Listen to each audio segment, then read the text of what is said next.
నమస్తే. నేను మీ Gopi. Welcome back to our channel. So, మనం ఇప్పుడైతే ప్రస్తుతం అయితే లోటస్ పౌండ్‌లోని జగన్‌మోహన్ రెడ్డి గారి ఇంటి దగ్గర ఉన్నామో. మాజీ సీఎం అని చెప్పుకోవచ్చు. సో, వెనక మనకు కనపడుతుంది మనకు విజువల్స్. కనపడే ఇల్లే జగన్‌మోహన్ రెడ్డి గారి ఇల్లు.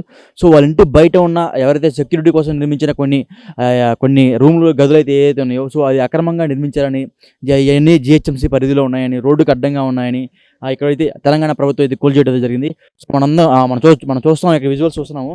సో, రేకులు, ఫ్యాన్లు, అదేవిధంగా ఇక్కడ ఉన్న బాత్రూమ్ షెల్టర్స్ మొత్తం కూల్చివేయడం జరిగింది. కనపడుతున్న మనం విజువల్స్ చూస్తున్నాం ఒకసారి. సో, ఈరోజు పొద్దున్నే ఇక్కడున్న స్థానికులు అయితే ఇక్కడైతే ఫిర్యాదు చేశారు. ఈ రోడ్డు బాగా ఇరుకుగా ఉంది, జగన్మోహన్ రెడ్డి గారు ఇక్కడ అక్రమంగా ఇక్కడ కట్టడాలు అయితే నిర్వహించారు అని ఇక్కడైతే ప్రజలు చెప్తున్నారు. సో, ప్రజలు ఇద్దరు ముగ్గురు కంప్లైంట్ అయితే ఎవరో ఇచ్చారంట. సో, ఆ కంప్లైంట్ మేరకే ఇక్కడ ఉన్న జీహెచ్ఎంసీ పరిధిలో ఉన్న ఇక్కడైతే అధికారులు వచ్చి పొద్దున్నే 2 జేసీబీలతో ఇదంతా అక్రమంగా కట్టుకున్న నిర్మాణాలు అయితే ఏవైతే ఉన్నాయో, సో, ఇవన్నీ కూల్చివేయడం అయితే జరిగింది. సో, ఇవన్నీ మనం ఒక రాజకీయంగా అయితే భావించవచ్చు. ఎందుకంటే ఇక్కడున్న ప్రస్తుతం ముఖ్యమంత్రి ఎవరైతే ఉన్నారో, రేవంత్ రెడ్డి గారు, అదేవిధంగా ఆంధ్రప్రదేశ్ ముఖ్యమంత్రి ఎవరైతే ఉన్నారు ఇప్పుడు చంద్రబాబు గారు. సో, వీళ్ళిద్దరూ గురు శిష్యులు అని చెప్పుకోవచ్చు. సో, వాళ్ళిద్దరి మధ్య ఒక అండర్స్టాండింగ్ ఉంది, జగన్ గారి మీద కుట్ర సాధింపు అని చెప్పుకోవచ్చు. సో, ఆ కోణంలో చూసుకుంటే ఇవన్నీ ఈరోజు పొద్దున్నే కూల్చివేయడం అయితే జరిగింది. ఎందుకంటే ఆంధ్రప్రదేశ్లో గవర్నమెంట్ ఫామ్ అయ్యి కేవలం 2 రోజులు అవుతుంది. ఈ 2 రోజుల మేరకి ప్రస్తుతం హైదరాబాద్లో ఉన్న వాళ్ళ శిష్యులు అని చెప్పుకుంటారు. ఇక్కడున్న ప్రభుత్వంలో ఉన్న ఎవరైతే రేవంత్ రెడ్డి గారు ఉన్నారో, సో, వాళ్ళ శిష్యులు అని చెప్పుకుంటారు. ఆ శిష్యులు సమక్షంలోనే ఇవంతా కూలగొట్టారని కొన్ని వార్తలు అయితే వస్తున్నాయి. సో, ఇందులో భాగంగా మనం చూస్తున్నాము, వీళ్ళ కోసం అంటే సెక్యూరిటీ కోసం కొన్ని రూమ్స్ అయితే ఏర్పాటు చేశారు ఇక్కడ. ఆ రూమ్స్ని, అదేవిధంగా పక్కన గేట్ కొంచెం ఆనుకున్న రూమ్, ఆ సెక్యూరిటీ కాంపౌండ్ కూడా పొద్దున్నే ఉదయం జీహెచ్ఎంసీ అధికారులు వచ్చి 2 క్రేన్లతో ఎత్తి ఇవన్నీ ధ్వంసం చేయడం అయితే జరిగింది. సో, మనం చూడొచ్చు ఇక్కడ రేకులు, అదేవిధంగా పక్కన మనకి ఫ్యాన్లు కనబడుతుంది. ఫ్యాన్లు, లైట్లు, కిటికీలు, సెక్యూరిటీకి సంబంధించిన ఏవైతే బెడ్స్ ఉన్నాయో ఆ బెడ్స్ కూడా మనం చూస్తున్నాము.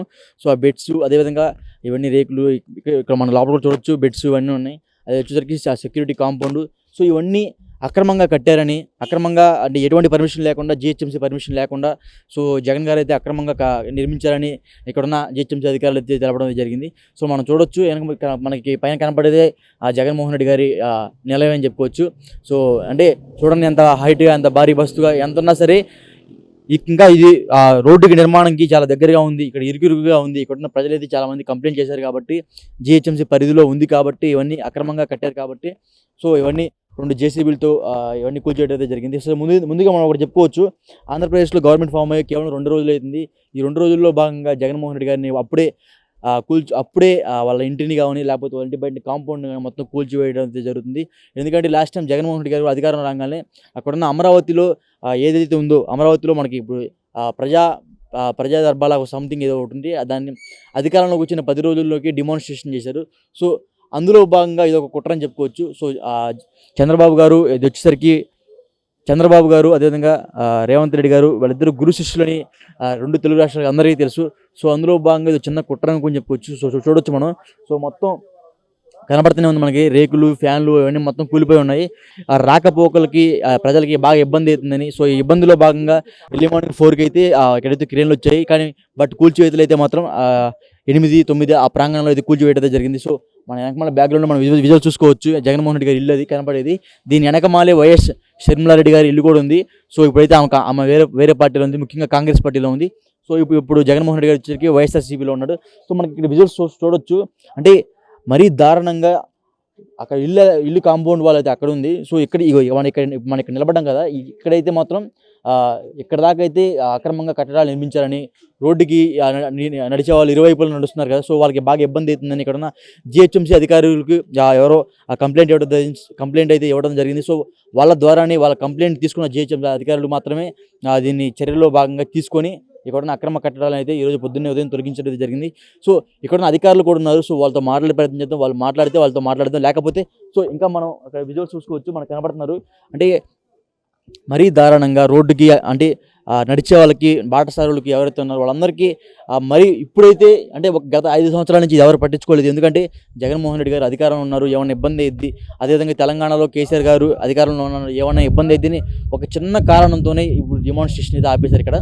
సో, మనం చూసుకోవచ్చు, గతంలో ఆయన ఏపీలో అధికారంలో ఉన్న ముఖ్యమంత్రి జగన్మోహన్ రెడ్డి గారిని ఎవరిని టచ్ చేయలేదు కాబట్టి, ఇప్పుడైతే ఆంధ్రప్రదేశ్లో మరలా చంద్రబాబు గారు సీఎం అయ్యారు, ఇక్కడ రేవంత్ రెడ్డి గారు సీఎం అయ్యారు. వాళ్ళిద్దరు గురు శిష్యులు, అనుబంధం బాగా ఉంటుంది కాబట్టి, సో, ఇంటి బయటే ఉన్నాం మనం. పొద్దున్నే ఎర్లీ మార్నింగ్ మొత్తం కూల్చైతే వేయడం జరిగింది. సో మనం చూస్తూనే ఉన్న విజువల్స్, ఆ రేకులు కానీ, అక్కడ ఉన్న కాంపౌండ్ వాల్ కానీ, అదేవిధంగా చెట్లు, అదే మొత్తం పూర్తిగా ధ్వంసం చేయడం జరిగింది. మనం ఇటు పక్క చూసుకోవచ్చు, ఇవన్నీ సెక్యూరిటీకి సంబంధించిన ఏదైతే బెడ్స్ ఉన్నాయో అవి, వాళ్ళ టేబుల్స్, కుర్చీస్, చైర్స్ మొత్తం డెమాన్స్ట్రేషన్ చేయడం జరిగింది. సో మనం చూడొచ్చు ఆంధ్రప్రదేశ్లో చంద్రబాబు గారు సీఎం అయిన వెంటనే ఇక్కడైతే డెమాన్స్ట్రేషన్ జరిగిపోయింది. అంటే కక్ష సాధింపు అని చెప్పుకోవచ్చు. ఎందుకంటే మనం లాస్ట్ టైం కూడా చూసాము, ఆంధ్రప్రదేశ్లో అధికారంలోకి వచ్చిన వెంటనే మొత్తం కూల్చివేయడం అయితే అమరావతిని పూర్తిగా ధ్వంసం చేశారు. సో అందులో భాగంగా ఏదో కుట్రను కూడా చెప్పుకోవచ్చు. మనం చూడొచ్చు. సో బెడ్స్ క్లీన్గా మొత్తం ఇక్కడ దాకా మనం నుంచిన బడికైతే ఆ పూర్తిగా రోడ్డుని అయితే ఆక్రమించుకున్నారు కాబట్టి, సో దీన్ని మొత్తం క్లీన్గా మనకి ఇక్కడ చూడొచ్చు. ఇక్కడ వరకైతే లైన్ అయితే వేసుకున్నారంట. సో ఇక్కడ వరకైతే బిల్డింగ్స్ మొత్తం ఉన్నాయంట, రోడ్డుని ఆక్రమించుకున్నారు. సో దీనివల్ల ఇక్కడ వచ్చే అటు ఇటు నడుచుకుంటా వెళ్ళే బాటసారులకు ఇబ్బంది అవుతుంది అని కేవలం కారణంతోనే ఇదంతా కూల్చివేయడం జరిగింది. సో మనం చూడొచ్చు విజువల్స్ కూడా. సో చెట్లు, అదేవిధంగా ఇక్కడ కట్టుకున్న ఇల్లులు, సో దాదాపు ఒక 7 రూమ్స్ ఉన్నాయంట. ఆ 7 రూమ్స్ మొత్తం పూర్తిగా డెమాన్స్ట్రేషన్ చేశారు, కనబడుతున్నాం విజువల్స్. సో బ్యాక్గ్రౌండ్గా మనం జగన్మోహన్ రెడ్డి ఇల్లు చూడొచ్చు. ఒకసారి బ్యాక్గ్రౌండ్ విజువల్స్ చూసుకోండి ఒకసారి. పలుమార్లు చాలాసార్లు కంప్లైంట్ ఇచ్చినా సరే ఇక్కడ ఎవరిని పట్టించుకోవడం జరగట్లేదు. అంటే స్థానికులను కూడా ఎవరిని పట్టించుకోవట్లేదు.